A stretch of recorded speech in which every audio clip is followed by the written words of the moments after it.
नमस्कार मित्रों, हिंदी प्रेमियों और प्यारे बच्चों। आपको पता है कि हिंदी भाषा शिक्षण के साथ साथ हिंदी भाषा और व्याकरण में आपको हमने सर्वनाम तक बताया था। आज उसी क्रम में व्याकरण का महत्वपूर्ण अंग है क्रिया। क्रिया किसे कहते हैं?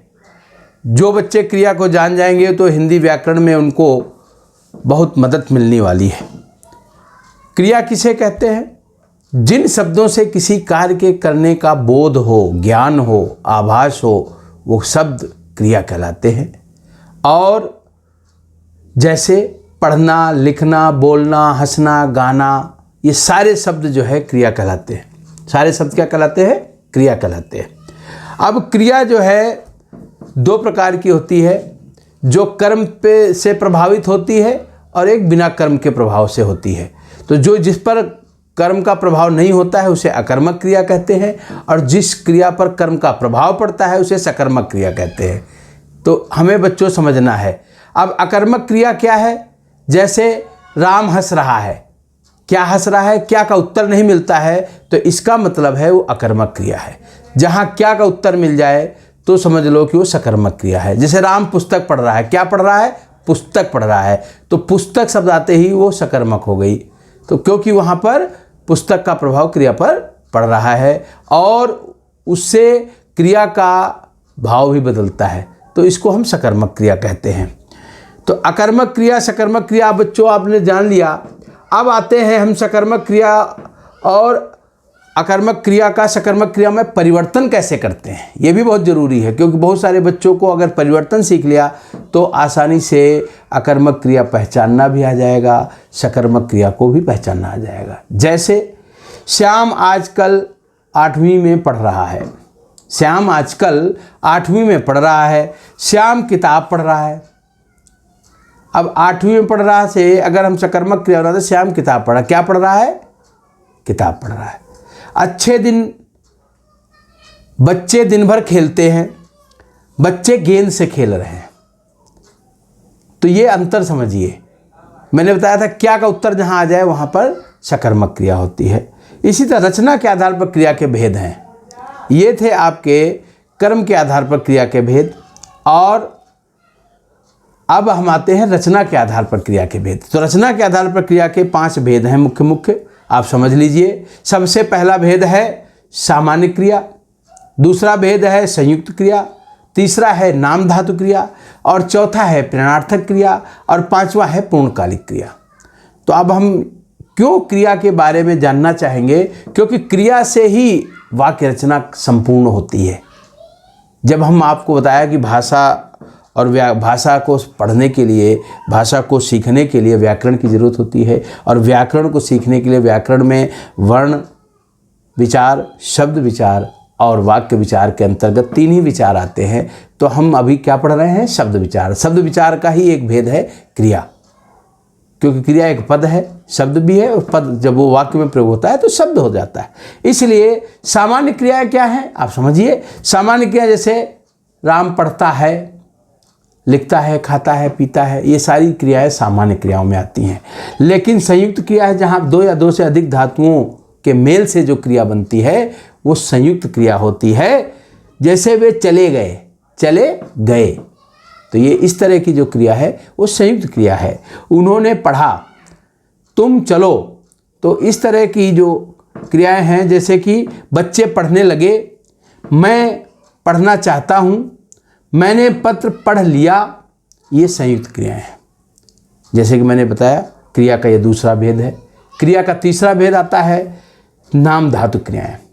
अब नाम धातु क्रियाएं क्या होती है ये समझना बहुत ज़रूरी है, क्योंकि नाम धातु क्रियाओं के लिए आपको बता दूं, मूल धातुओं से परे शब्दों के साथ प्रत्यय लगाकर बनाए जाने वाली क्रिया नाम धातु क्रिया कहलाती है। फिर से समझिए, नाम धातु क्रिया एक बहुत इंपॉर्टेंट, ये बार बार प्रश्न में भी आता है बच्चों की 6ठी 7वीं 8वीं 9वीं 10वीं के बच्चों को ये प्रश्न आता ही आता है। मैं आपको फिर बता रहा हूँ कि जो अपने बच्चे आपके हिंदी पढ़ रहे हैं उन बच्चों को सब्सक्राइब जरूर कराएं प्रेम सर की पाठशाला, क्योंकि ये पाठशाला पूरी तरह से उन बच्चों की मदद करेगा जो हिंदी में रुचि रखते हैं, जो हिंदी सीखना चाहते हैं। अगर आप हिंदी सीखना चाहते हैं तो इस चैनल को सब्सक्राइब करें, लाइक करें, शेयर करें, बिना संकोच के करें, क्योंकि हिंदी हमारी मातृभाषा है, हिंदी हमारी राष्ट्रभाषा है। हमें इस बात का गौरव है कि हिंदी हमारी मातृभाषा है, हिंदी हमारी राष्ट्रभाषा है, हिंदी हमारी राजभाषा है, हिंदी हमारी संपर्क भाषा है। इसलिए इन 4 गुणों से युक्त हिंदी अगर हिंदुस्तान के हर बच्चे को आ जाएगी तो हिंदुस्तान में एकता का जो भाव है वो बढ़ेगा, हिंदुस्तान की समर्था और समरसता भी बढ़ेगी, समर्थवान भी बनेगा हिंदुस्तान।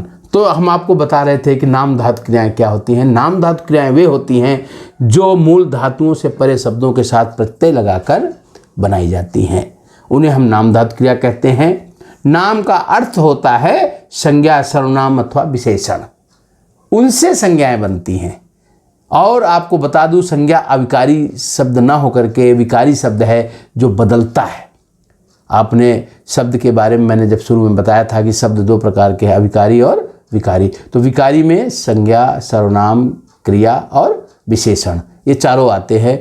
तो संज्ञा विकारी शब्द भी है, इसलिए संज्ञा परिवर्तित होती है। संज्ञा सर्वनाम के शब्दों को भी हम संज्ञा बना देते हैं, हम संज्ञा के शब्दों को भी संज्ञा क्रिया बना देते हैं, और हम विशेषण शब्दों को भी क्रिया बना देते हैं। ऐसे शब्दों से बनने वाली क्रिया ही नाम धातु क्रिया होती है। जैसे कि शर्म से शर्माना, जैसे गांठ से गठियाना, लज्जा से लजाना, बात से बतियाना, अपना से अपनाना, ऐसे अनेक शब्द हैं। ये सारे, इसमें आना प्रत्यय लगा होता है या ना प्रत्यय लगा होता है तो आपको पता चल जाता है ये नाम धातु क्रिया है। ये क्रिया का थोड़ा सा कठिन रूप है, इसको समझना बच्चों को बहुत ज़रूरी। नाम धातु क्रिया के बारे में प्रश्न जरूर से जरूर आता है और बच्चों को इसको समझना चाहिए। इसके बाद आता है प्रेरणार्थक क्रिया। ये बहुत महत्वपूर्ण है। कर्ता स्वयं कार्य न करके किसी से जब करवाने की बात कहता है, अन्य को प्रेरणा देता है, तो वो प्रेरणार्थक क्रिया का रूप आ जाता है। जैसे मंगवाना, लिखवाना, पढ़वाना, आना प्रत्यय आता है या ता आता है, तो वहाँ पर प्रेरणार्थक क्रिया होती है। आपको जैसे बता दें कि राम चाय बनवाता है, राम नौकर से चाय बनवाता है, तो यहाँ पर ये प्रेरणार्थक क्रिया है।